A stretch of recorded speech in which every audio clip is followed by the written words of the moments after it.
ಸ್ವಾನ ಸರೋವರಕ್ಕೆ ಸ್ವಾಗತ. ನಾನು ಲತಾ ಜಯರಾಮ್. ನಮಸ್ಕಾರಗಳು ವೀಕ್ಷಕರೇ. ಈ ಚಳಿಗೆ ಒಂದು ಸ್ವಲ್ಪ ಹುಳಿ ಹುಳಿಯಾಗಿ ಖಾರವಾಗಿ ಏನಾನು ತಿನ್ನೋಣ ಅಂತ ಇವತ್ತು ನಾನು ಮೈಸೂರು ಬ್ರಾಹ್ಮಣರ ಹುಳಿ ಬೈಕೆ ಅಂತ ಮಾಡೋದಿದೆ.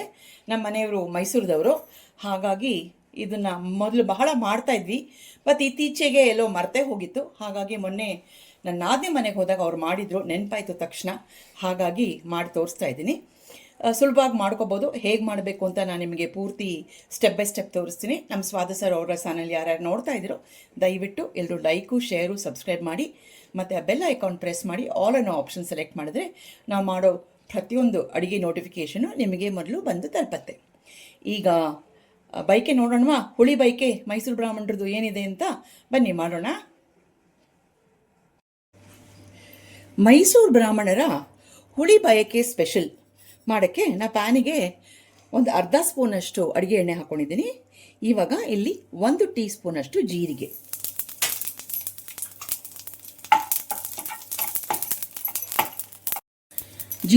ಚಿಟಿಪಿಟಿ ಅಂತಿದೆ, ಗಮ್ ಅಂತ ವಾಸನೆ ಬರ್ತಿದೆ. ಇವಾಗ 1/4 ಟೀ ಸ್ಪೂನಷ್ಟು ಮೆಂತ್ಯ, ಇದನ್ನು ಚೆನ್ನಾಗಿ ಹುರ್ಕೊಳ್ಳೋಣ. ಒಳ್ಳೆ ಪರಿಮಳ ಬರಬೇಕು. ಮೆಂತ್ಯ ಮತ್ತು ಜೀರಿಗೆ ಎರಡೂ ಹುರಿದಿದೆ. ಇವಾಗ 5 ಚಿಕ್ಕ ಇರೋ ಬ್ಯಾಡಿಗೆ ಮೆಣಸಿನ್ಕಾಯಿ ಹಾಕೋತಾ ಇದ್ದೀನಿ. ಇದನ್ನು ಒಂದು ಸ್ವಲ್ಪ ಬೆಚ್ಚಗೆ ಮಾಡ್ಕೊಳ್ಳೋಣ. ಬ್ಯಾಡಿಗೆ ಮೆಣಸಿನ್ಕಾಯಿ ಜೊತೆಗೆ ಒಂದೇ ಒಂದು ಹಸಿ ಮೆಣಸಿನ್ಕಾಯಿ ತೊಗೊಂಡಿದ್ದೀನಿ, ಅದನ್ನು ಹುರ್ಕೊಳ್ಳೋಣ. ಯಾವಾಗಲೂ ಹುರಿಬೇಕಾದ್ರೆ ನೀವು ಇಂಥ ಹುಳಿ ಅಥವಾ ಟೊಮೆಟೊ ಕರಿ ಮಾಡ್ತಾಯಿದ್ದೀನಿ ನಾನು ಇವತ್ತು. ಅದಕ್ಕೆ ಕೆಂಪು ಮೆಣಸಿನ್ಕಾಯಿ ಜೊತೆಗೆ ಒಂದೇ ಒಂದು ಹಸಿ ಮೆಣಸಿನ್ಕಾಯಿ ಹಾಕಿದ್ರೆ ನಿಮಗೆ ರುಚಿ ತುಂಬ ಚೆನ್ನಾಗಿರುತ್ತೆ, ಅವ್ರು ಜಾಸ್ತಿ ಬರುತ್ತೆ. ಇವಾಗ ನಾವೊಂದು 3 ಟೊಮೆಟೊ ತೊಗೊಂಡಿದ್ದೀನಿ, ಮೀಡಿಯಮ್ ಸೈಜ್ ಟೊಮೆಟೊ ಪೀಸ್ ಮಾಡಿ ಇಟ್ಕೊಂಡಿದ್ದೀನಿ. ಇದನ್ನು ಹಾಕ್ಕೊಳ್ಳೋಣ. ಇದನ್ನು ಹಾಕ್ಕೊಂಡು ಸ್ವಲ್ಪ ಬಾಡಿಸ್ಕೊಳ್ಳೋಣ. ಟೊಮೆಟೊ ಏನು ಪೂರ್ತಿ ಬೇಯಬೇಕು ಅಂತ ಏನಿಲ್ಲ, ಅರ್ಧ ಬೆಂದರೆ ಸಾಕು. ಟೊಮೆಟೊ ಅರ್ಧ ಬೇಯೋದೊಳಗೆ ನಾನು 1/4 ಹೋಳಷ್ಟು ತೆಂಗಿನಕಾಯಿ ತೊಗೊಂಡಿದ್ದೀನಿ, ಸ್ಲೈಸ್ ಮಾಡಿ ಇಟ್ಕೊಂಡಿದ್ದೀನಿ. ಇದರ ಜೊತೆಗೆ ಹಾಕಿ ಬಾಡಿಸ್ಬಿಟ್ರೆ ತೆಂಗಿನಕಾಯಿಗೂ ಒಂದು ಸ್ವಲ್ಪ ಬೆಚ್ಚಗಾಗುತ್ತೆ, ಟೊಮೆಟೊನು ಒಂದು ಅರ್ಧ ಬೇಯುತ್ತೆ. ಟೊಮೆಟೊ ಈಗ ಅರ್ಧ ಬೆಂದಿದೆ. ಇವಾಗ ಗ್ಯಾಸ್ ಆಫ್ ಮಾಡಿಬಿಡೋಣ. ಈ ಮಿಶ್ರಣ ಸ್ವಲ್ಪ ತಣ್ಣಗಾಗಕ್ಕೆ ಬಿಡೋಣ. ತಣ್ಣಗಾದ್ಮೇಲೆ ಮಿಕ್ಸರಲ್ಲಿ ಹಾಕ್ಕೊಂಡು ಒಂದು ಸ್ವಲ್ಪ ಪಲ್ಸು ಅಂದರೆ ತರ್ತರಿಯಾಗಿ ಒಂದು ಸಲ ಪಲ್ಸ್ ಮಾಡ್ಕೊಳ್ಳೋಣ. ಹುರಿದ ಮಿಶ್ರಣ ಪೂರ್ತಿ ತಣ್ಣಗಾಗಿದೆ.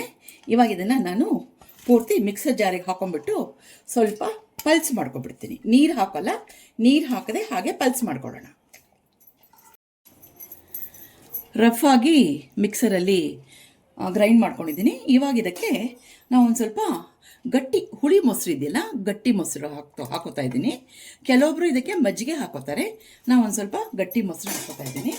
ಇದ್ರ ಜೊತೆಗೆ ರುಚಿಗೆ ತಕ್ಕಷ್ಟು ಉಪ್ಪು ಮತ್ತು ಒಂದು ಚಿಟಿಕೆ ಸಕ್ಕರೆ ಹಾಕ್ಕೊಳ್ಳೋಣ.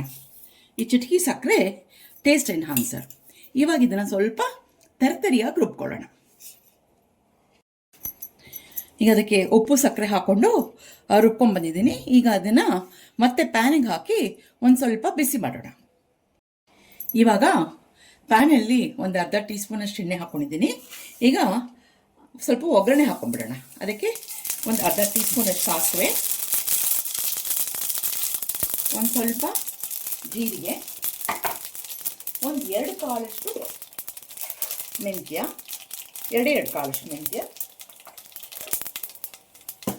ಒಂದು ಸ್ವಲ್ಪ ಕರಿಬೇವು ಮತ್ತು ಒಂದು ಚಿಟಕಿ ಪುಡಿ ಇಂಗು, ಇದೆಲ್ಲ ಹಾಕೊಂಡ್ಬಿಟ್ಟು ಅದೇನು ರುಬ್ಕೊಂಡಿದ್ದೀವಲ್ಲ ಅದನ್ನು ಇದ್ರ ಜೊತೆಗೆ ಬೆರೆಸ್ಕೊಂಡ್ಬಿಟ್ಟು ಒಂದು 2 ನಿಮಿಷ ಒಲೆ ಮೇಲೆ ಹೀಗೆ ಇಟ್ಟಿರೋಣ.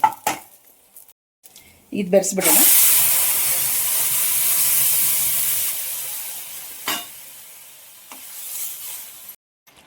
ಮಿಶ್ರಣ ಕುದೀತಾ ಇದೆ. ಇವಾಗ ಒಂದು ಸ್ವಲ್ಪ ಕೊತ್ತಂಬರಿ ಸೊಪ್ಪು ಹಾಕೊಂಡ್ಬಿಟ್ರೆ ನಮ್ಮ ಮೈಸೂರು ಬ್ರಾಹ್ಮಣರ ಶೈಲಿಯ ಹುಳಿ ಬೈಕೆ ಅಥವಾ ಟೊಮೆಟೊ ಕರಿ ಅನ್ಬೋದು, ಅಥವಾ ಮೊಸರು ಹಾಕೊಳ್ಳೋದನ್ನ ಕೆಲವೊಬ್ರು ಇದಕ್ಕೆ ತಂಬುಳಿ ಅಂತಾರೆ.